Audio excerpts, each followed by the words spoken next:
Hello mga Cubs! So September na po ngayon.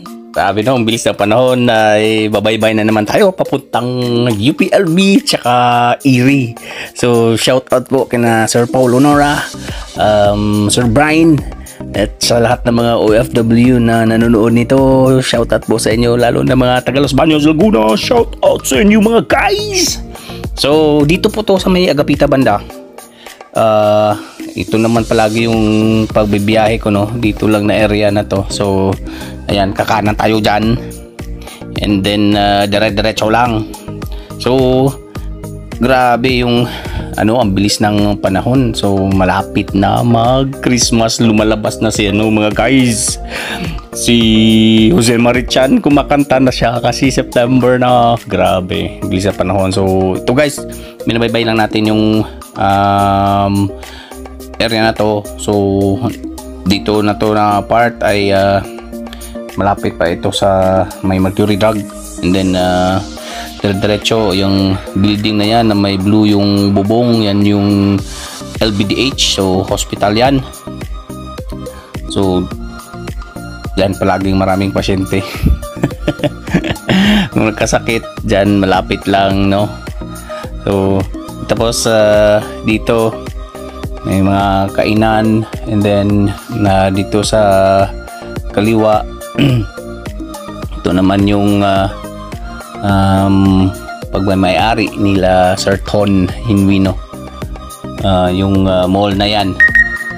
So yan mga Cubs, yung pagbabaybay natin hapon to kasi magsusundo ako sa misis natin. So ayan guys yung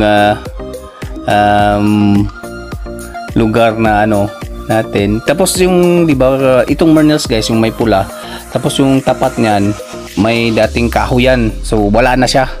So baka may nakabili na rin yan, ayusin din yan, no? Kasi marami ng mga bagong establishments na na naman siguro dyan tatayo.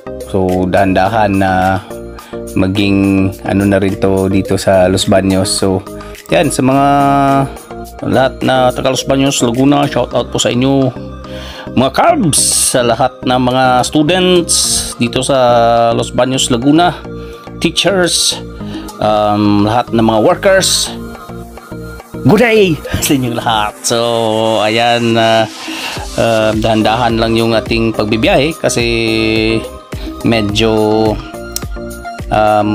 maraming sasakyan dito sa atin, so yung may balak dito dati na iwa-widening yung pero parang hindi mapayag yung mga may-ari ng mga establishments. So ayan, dyan na si Jollibee mga guys, tawang-tawa na siya kasi may nakita siya ng mga tao. Oh grabe, oh. Tapos dito yung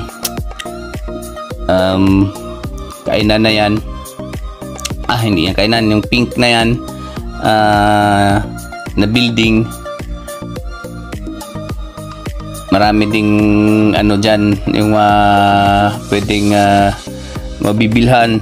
Tapos dito rin Kmart na guys, yung dating KFC bata ito dito. So K Plaza, so Korean Plaza, ayan. So andyan pa rin yung Olivares, andyan yung mga kainan dyan, marami. Dito yung coffee shop, andyan. Ito na guys yung UP Gate.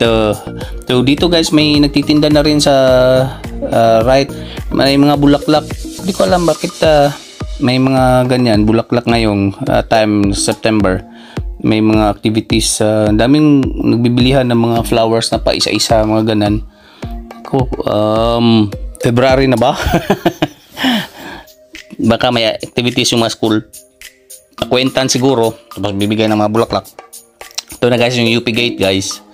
So sa lahat pala ng mga nanay din, tatay na mga pumasa dito sa UPLB, yung mga anak nyo, shout out sa inyo. So maganda yan, bisitahin nyo yung mga anak nyo dito paminsan-minsan. So ito na guys, nakapasok na tayo sa UP.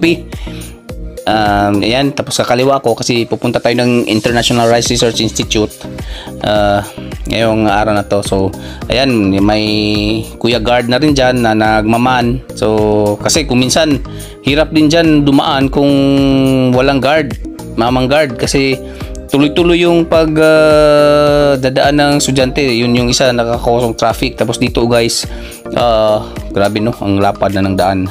Hamak mo 5 lanes loob ng school, di ba? So grabe no, 5 lane. Di maluwag na guys, pero okay lang naman na ganyan. Pero grabe yung pagpalapa dito sa mga daanan dito sa loob ng UP Los Baños. Ayan guys, mga Calbs. Tapos dito na tayo dumadaan. Ito din ay yung bridge, so hindi na tayo naikot yung katulad dati, so dire-diretso lang.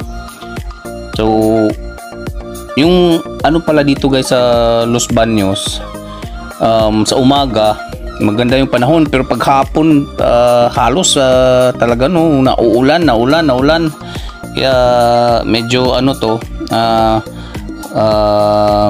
may kunting ulan, kaya yung kikita nyo kung minsan nagwa-wiper tayo. So tapos dito sa Pilipinas mga guys, lalo na sa mga ating OFW, medyo maano ngayon yung anomalya no sa flood control. Grabe no, nakakainis lang. Ikaw na nagbabayad ng tax, tayo kawawa yung marangyang buhay, yung mga magnanakaw na nandun lang sa loob ng Kongreso no, tsaka sa Senado. Grabe yung kanilang pag ng pera natin. Kawawa tayo ng mga ordinaryong Pilipino.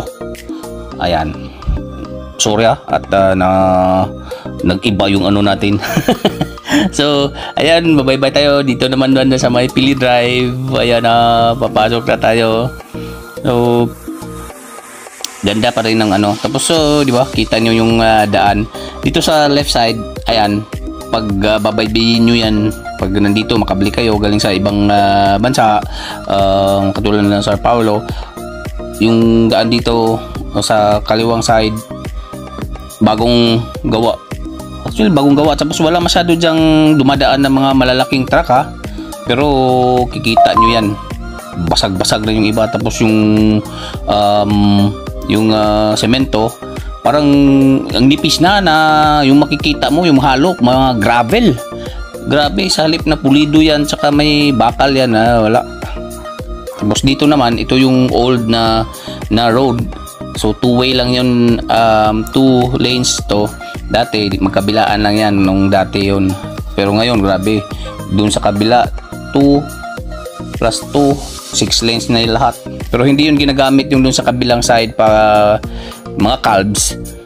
Mostly paghapon dyan nagja-jogging yung mga tao. So maganda din naman kasi nakakapag-jogging for the meantime yung mga students, mga staff, employees dito sa Los Baños, o kaya kahit sino man na mga taga Los Baños, Laguna, pwede dito pumasok tapos magja-jogging dyan para naman na ma-exercise. So marami ding nagja-jogging dyan. Meron din doon sa may loob, doon sa may malapit sa may baker. So dami din nagja-jogging doon. At marami na rin dito na area. Ayan. So ito na guys, palabas na tayo ng UP. Ayun yung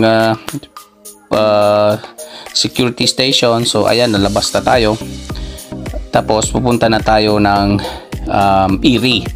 Yung International Rice Research Institute naman guys, ito yung area na may mga studies about paano pagandahin yung variety, tsaka padamihin yung yield, at saka kung ano pa yung idadagdag na mas mapaganda pa yung quality ng mga palay. So kaya ito yung parang research station ng International Rice Research Institute. Research nga. So ito guys, dadaanan natin. Riles yan. Every afternoon, dumadaan dito guys. Past 6 ko lang 7 siguro ng gabi. Dumadaan dito yung train, no? Papuntang Lucena na. So, ayan na. Pasok na tayo. Tapos yun, may mga palay na, no, bilis lang nila na mag-conduct ng research dito. Pagkatapos ng harvest, maya-maya tanim na naman ulit. Kita mo, ayan, no, nakatanim na sa kaliwa o sa kanan, no. Tapos ito dito, bagong office to, hindi bagong office, bagong renovate. Ayan, nag-gray na siya. Dati ibang kulay niyan, ngayon gray na. So yung dito sa left side, ang ganda na diyan ng kanilang office, no, itong gray na. So pinalitan na yung kulay. And then ito yung sa right side naman, yan yung mga research guys. So kikita niyo maraming mga white na yan yung mga variety na ng palay. So ready na yan, mature na. Nakikita niyo nagbabrown na siya. So malapit na yung harvest. Siguro this month harvest na yan, September. Ngayong September 2025. Tapos kakanan tayo para kita natin yung pangalan na Erie. So ayan na, oh. Pero dito din sa kanan mga guys, oh, yan, oh, nagbabrown na, no. Grabe yung mga niyan, panicles niyan, ang dadami. So daming mga variety, no. Grabe yung kanilang mga studies. So pinapaganda talaga nila yung variety ng palay, pinapaganda. So ayan, yung Erie, oh, yan ah. So hanggang dito lang tayo guys, at sa mga lahat na taga Erie, shout out din sa inyo. Oh, nanonood kayo nito. So, ayun guys, bye-bye sa inyo guys.